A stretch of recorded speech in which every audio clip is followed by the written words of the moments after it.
I'm so tired. Why am I even here? Why are you even here? What the fuck are you doing here? Just leave. Door's there. Just fuck off.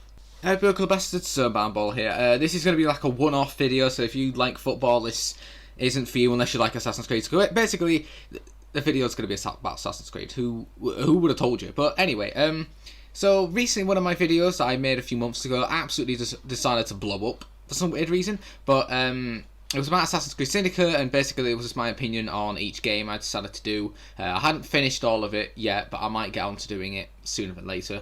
I might do every single one of them just during football videos or when I get bored or anything. So today I'm going to talk about Assassin's Creed Valhalla. So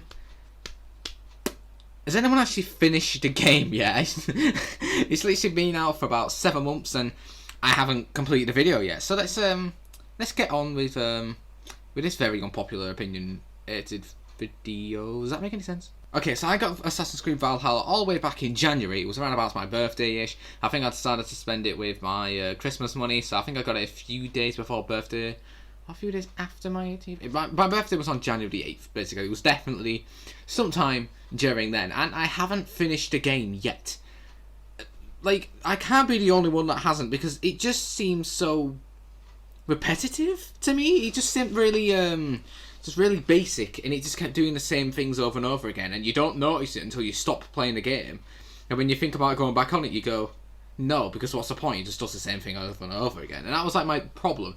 I streamed it for at least an hour of a stream, and I even did some more off camera as well, and it was just getting ridiculous. It was getting even boring to do on stream, which was really weird because it was around about the time when I stopped playing the game. It was actually when I was doing really well with streaming. I was getting like 10 views, 8 views a piece. Now that I've got an affiliate, it's a lot more different. But anyway, there's a very good reason as to why it kind of became like this. And it's an actual reason that only requires one. The reason is the map.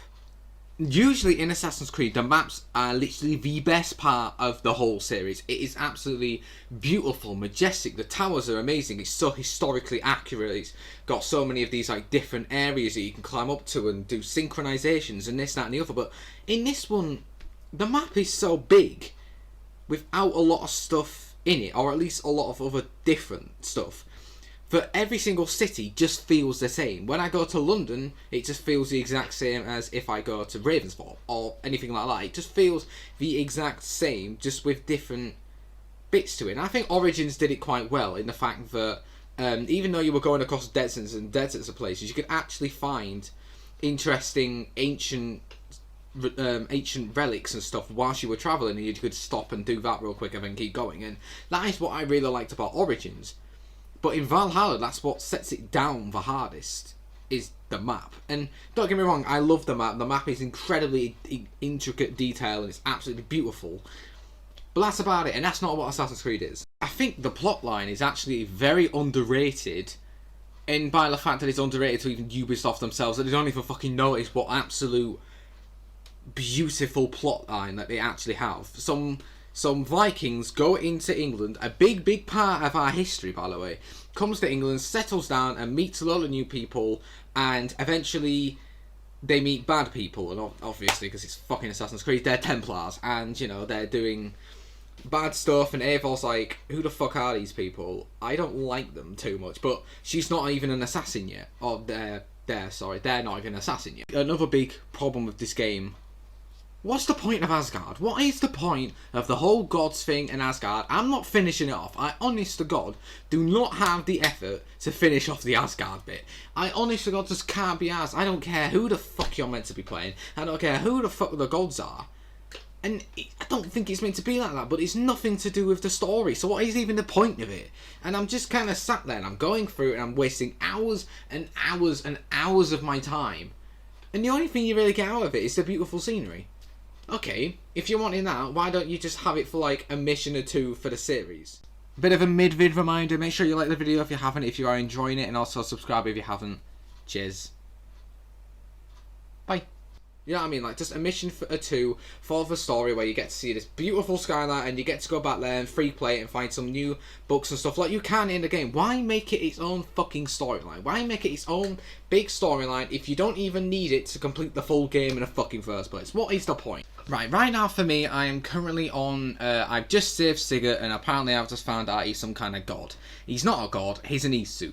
I'm pretty sure Eivor is as well, so I don't know what the fuck the point of that bit of the plot is, because how come Fulke doesn't notice that Eivor's an Isu, but Sigurd is? Because Eivor is also an Isu.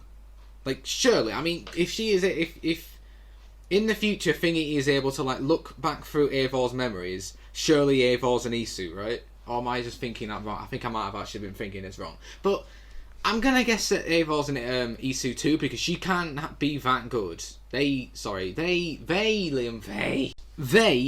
can't be that good at fighting, that good at strategy, that good at leading, if they ain't an Isu, surely. So, right, in this scenario that she is, I haven't actually finished off the plot, so I don't know if she's an Isu or not. They're an Isu or not. If they are an Isu, how come Fulke hasn't noticed? How? Also, the whole bit of the fact that Sigurd's a god really will confuse newcomers, because he's not a god, he's just an Isu. He's just like a secret new, like, species that not a lot of people know of. That is literally just it. Like, not a lot of people have able to be unlocking and stuff like that.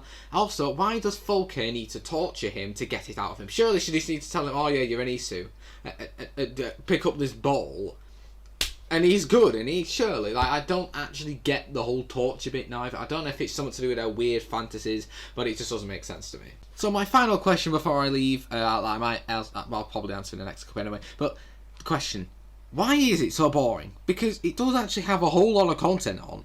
It does have a lot of interesting secrets and hidden achievements and stuff you can get. It has a very good storyline, it has a very beautiful atmosphere.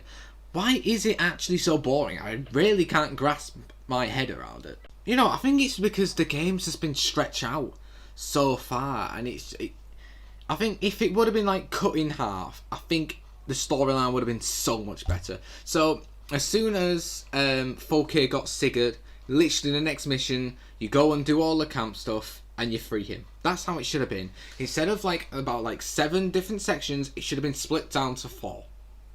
Then you don't have to do as many different missions and stuff, and then the main storyline can just keep going and going and going. And even, you know, instead of just doing like little sections, that could be like the strongholds in Black Flag. And then the main story can still just keep going in the same amount of length time.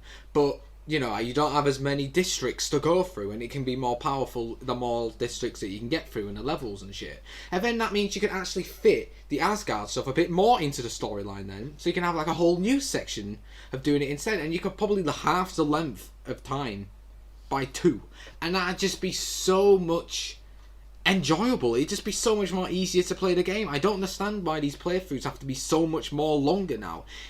It doesn't need to be. The storyline doesn't need to be any more than like 8 hours long, and then the rest of the content can be as long as you want. But if you're going to make the plotline extend more than 24 hours, you are going to make me want to jump off a cliff, right? I don't want to do that. And I also don't want to stop playing the game. So please, for any developer that's probably not watching my video, please just don't make the plot as long as it did, because that was fucking ridiculous. I hadn't even finished the game off yet. I got it 6 months ago and I still haven't finished the fucking game. Anyways, that's going to be it for the video today. Make sure you follow my Sabambi channel, because I might actually start posting these types of videos on that channel, because I've just figured out a way I might be able to make some more videos on there, because I can't make many videos on my streams anymore because they're just not as funny as they used to be. But anyway, I hope you all enjoyed. Make sure you leave a like if you haven't. Make sure you subscribe if you haven't. I'd be really appreciated to help out the channel. I'll see you all in a bit. Peace out, homies.